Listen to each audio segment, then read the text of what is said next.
What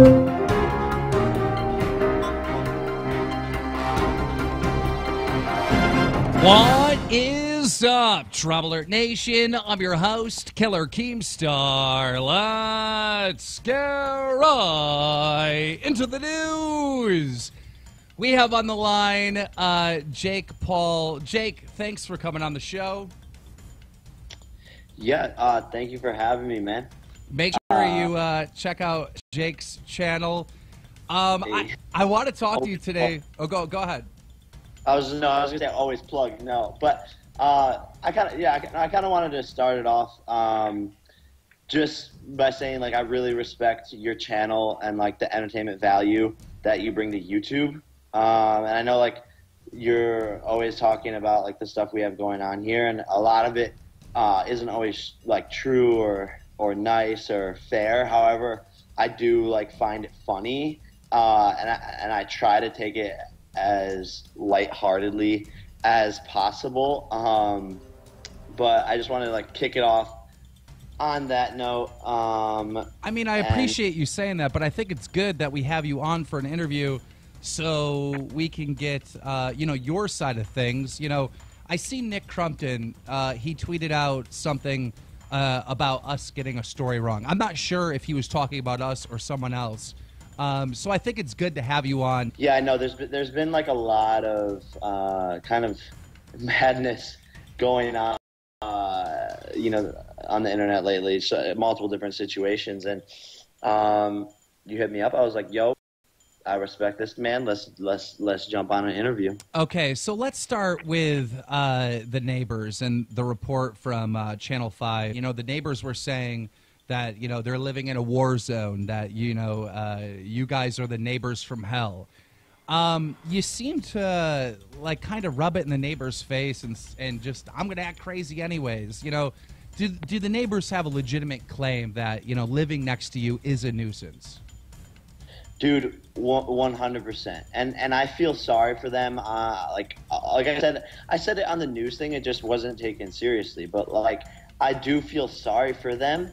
And, you know, I think what the main problem when I sit down with them face to face is, like, they are mainly upset with the fans, and they take it out on me because they think I invite, like, the Jake Paulers to our house to, like, hang out, which isn't true. Like, I've made videos and tweets countless times telling fans not to come to our house, and, like, how disrespectful it is, and, like, how we can't live our lives like we feel like zoo animals, you know. Like, I did see that tweet. It came back in May. You said, you know, don't come to our house. However, if you search Team 10 House on Google, it shows up as, like, a registered business. Did you guys do that, or did someone else?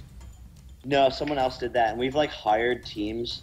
Like, there's, like, all these teams online that, like, try to get rid of, like, data, and we've literally spent, like, thousands of dollars to get our address pulled off of Google and Bing and all of these different places, and it doesn't work because, like, people keep on re-uploading it. There's screenshots of it. People already know where we live, and it's spiraled out of control. And so where the neighbors come in is, like, there's 40 people standing outside. Like, it's a nuisance. They're yelling. They're doing their own thing. It's dangerous. These kids can get run over. And so I fully understand where they're coming from, and I would not want to live next to me when all these fans are outside. But, you know, when there weren't fans outside, before I was daily vlogging and people didn't know where I lived, it was completely fine. We were friends with our neighbors. Like, right. We would say hi. It was cordial. And so I do want to, like, apologize to them and say, like, yo, guys, like, we're trying our best. We hired a full-time security, like, to mend this, to help fix the situation. We've toned down our antics, like, outside with the crazy videos and the dirt bikes and, like, all of that stuff. And to me, like, the reason why all this stuff happens is, like, I'm always trying to have a fun time and, like, smile and do stuff that, like, makes me laugh. And that sometimes comes across the wrong way, especially when people, like, don't really know me. Do you feel that you're stuck in some type of internet character or persona? Because I heard you say, you know, this was a bad situation for neighbors, but then, you know, the Jake Paul, the YouTuber, you know, kind of went to war with the neighbors in a couple vlogs after that. Yeah, I guess I don't understand your question. I mean, it felt like, you know, you were trying to say, I'm not bad, the neighbors are bad. You were showing clips of allegedly one of the neighbors telling your fans a bunch of explicit stuff. You went in to say that the neighbors tried to kill you. It just seemed like you were trying to say that, like, you're the victim and the neighbors were the bad ones through a series of videos right after that interview with Channel 5.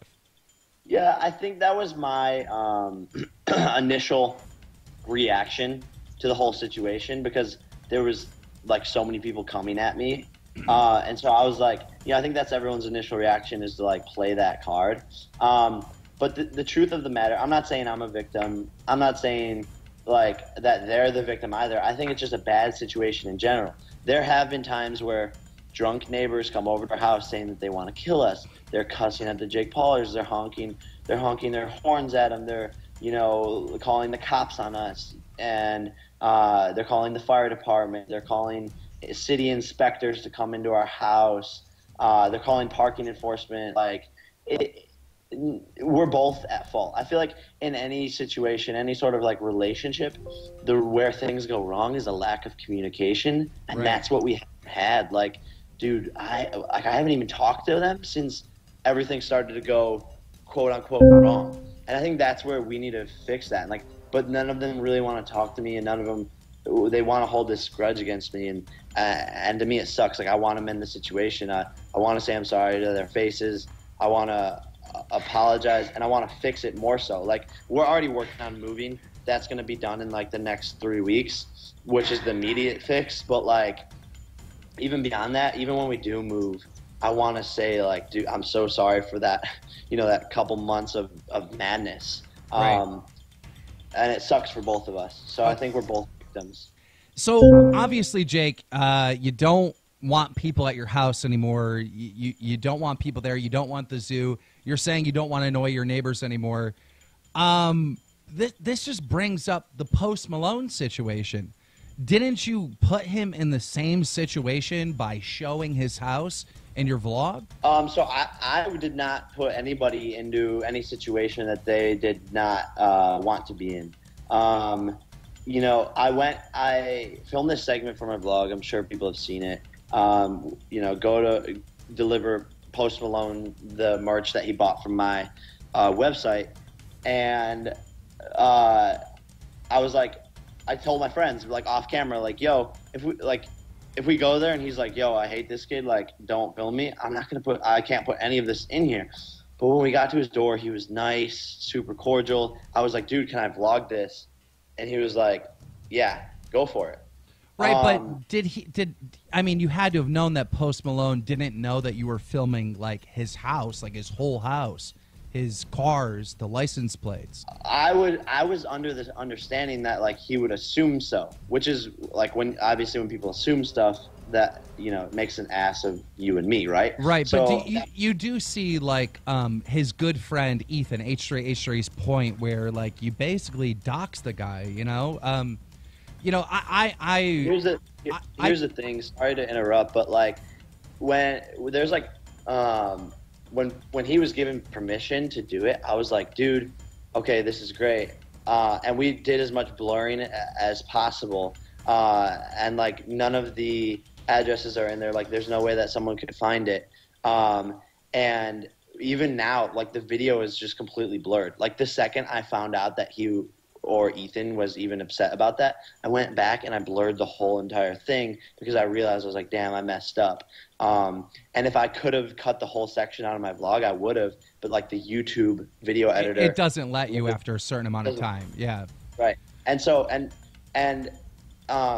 to me, it was like, yo, if I order LeBron James merch, right, and LeBron delivers it to my house, I'm gonna be like, yo, that's dope. And obviously it's different because Post is like a star himself, but I thought that's like, it'd be cool. I don't know, but again, I made a mistake. Yeah. And I was wrong.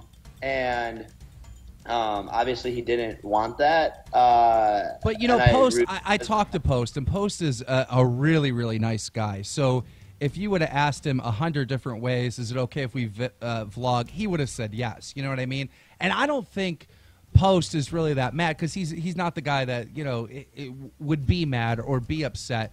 But I mean, it's everyone like Ethan or, you know, myself or other YouTubers that are upset because, you know, we wouldn't want that done to us. You know, I think you know who Jenna Marbles is, right?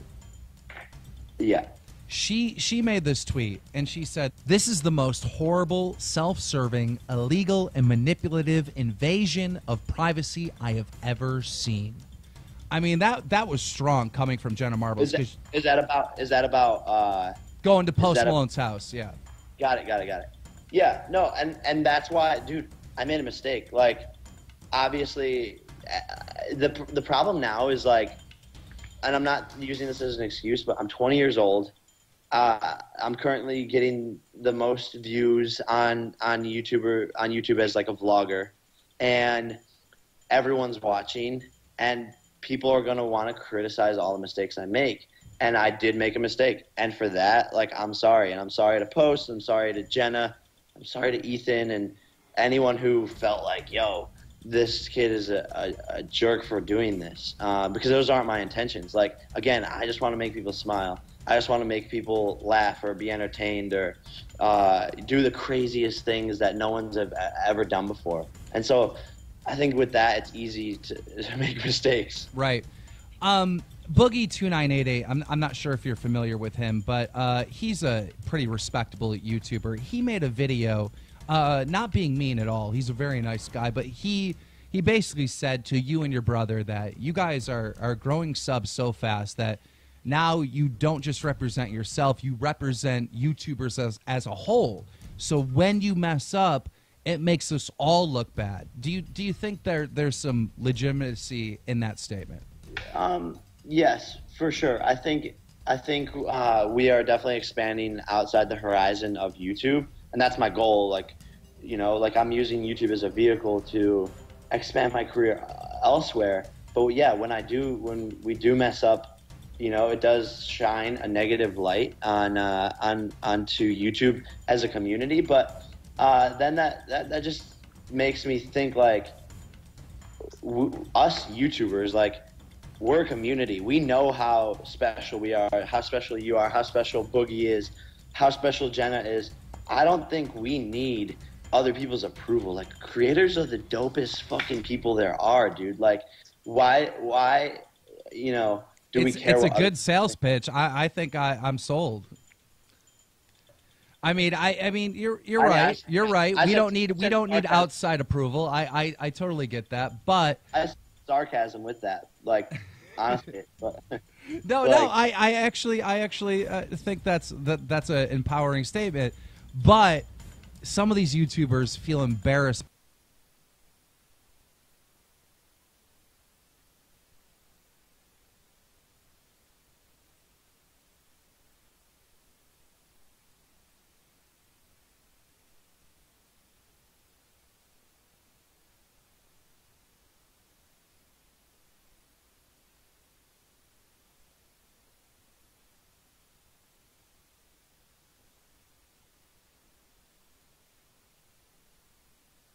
Let's suppose that you're writing a really important email to a colleague,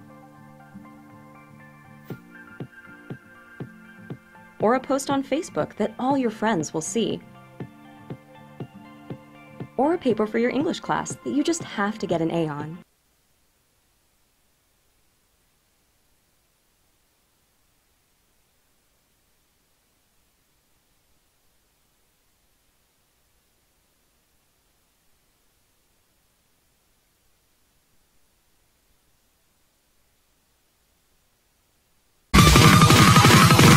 Like a Hellcat.